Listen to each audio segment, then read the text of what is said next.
Dr. Zakir Naik and friends. I deem it my privilege to be here this morning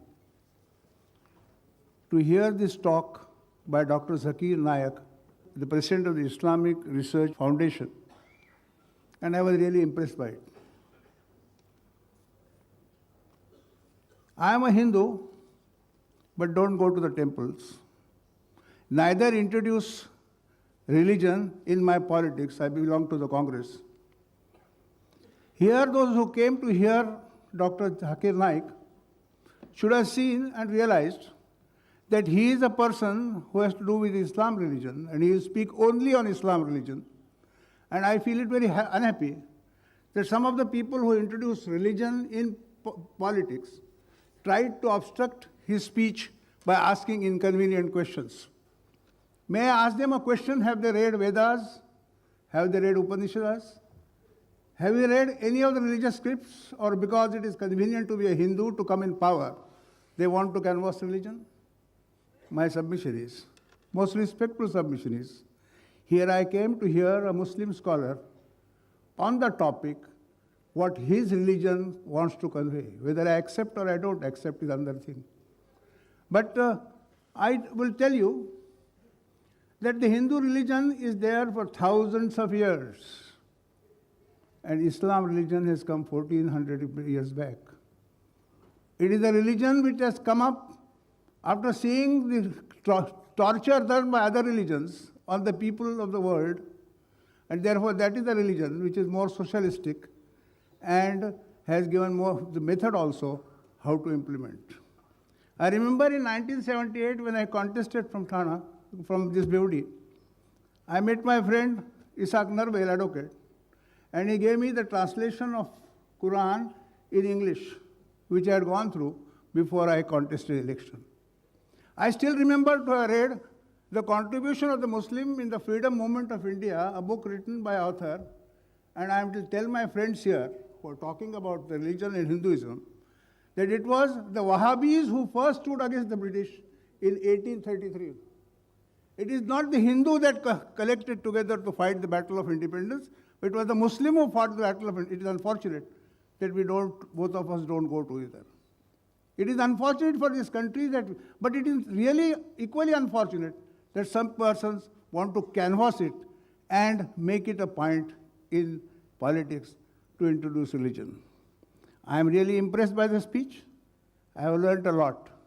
Not that I agree with whatever he has said, but it's a way of thinking and certainly deserves serious consideration, and I am thankful to him. I thank you all.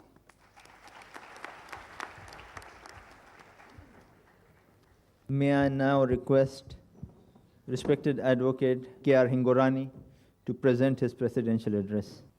Dr. Naik, Hegde Sahab, my friends, I'm really honored to have been asked to preside over this function, though of course in a vacancy-filling manner. But even then, I'm really proud to be here and associated with the thoughts which are expressed by Dr. Naik. I'm not an expert on any religion, either mine or of Dr. Zakir's. But one thing I can claim, that I was born in a place where Islam was first brought in to the shores of India. I come from a province known as Sindh. For the first time in my life, I have heard a Muslim scholar, though I have heard so many Muslim Maulanas, who can understand and really read the things comparatively, not only from an exclusive point of view, as normally it is misunderstood by us, that Islam is an exclusive religion, only meant for compartmental people who believe in certain things and who disbelieve in other things. When he said that we should bring out the commonalities, the common things between the different religions first, and then disagree upon the points which we do not agree upon, I think this is one of the best statements that I have heard in my life. Once I had heard Dr. Radhakrishnan speaking in the same vein on the comparative religions of India, and after that, after about 50 years, I heard Dr. Naik to speak. that there are certain common things.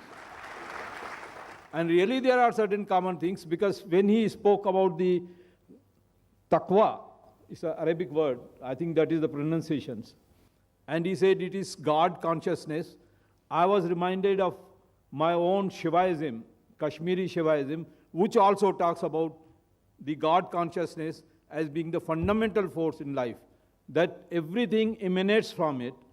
It is not born, it is not created, it is not come out of the womb of a woman, it is self-evident, Swambhu, it is there in existence since time immemorial. When the time had not started, Shiva was there, and when he talked about God consciousness, I was reminded of that.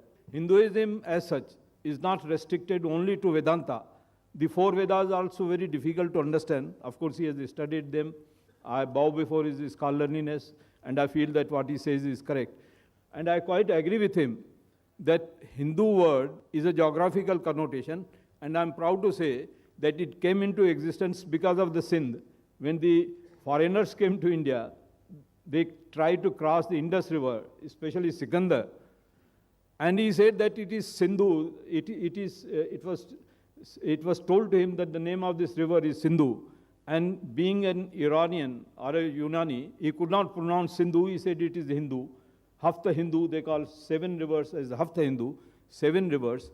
So I'm proud that the word Hindu has come because the Sindh was there.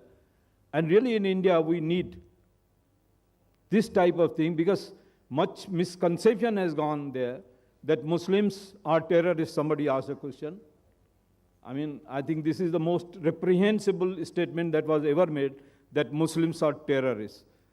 This is all nonsense, and it should be curbed. And it is because of this that we feel that we are so insecure in this country. You cannot treat a Muslim as a terrorist because he is a Muslim. He is a fundamentalist. If he is a fundamentalist of the color of Dr. Naik, I welcome him. I'll welcome him to my house. And you must also know, of course, I have to talk about these things which I never wanted, because when I came, I had a spiritual experience by his talk.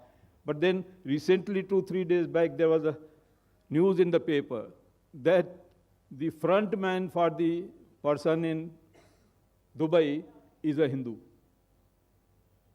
I'm referring to Dr. Ramesh Sharma. He is the man who they claim to be the person who coordinated all the works of Dawood sitting in.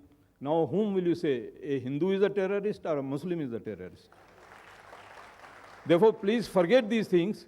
Forget about Muslims have been there. Bad kings from Muslims were there, bad kings from Hindus were there, and they need to be improved. But you can't say or hold anything against Dr. Naik for what Alauddin Khilji did in his times, or what Aurangzeb did to his brothers, or what Akbar did. These things are nonsense. These are facts of history which you have to gloss over. You want to live in this country, try to understand the common things between the parties.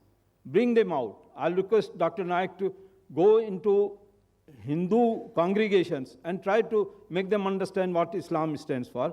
And as far as my personal belief is concerned, I think Islam is one of the greatest things that has happened to this world. Thank you very much for giving me this honor and hearing me out.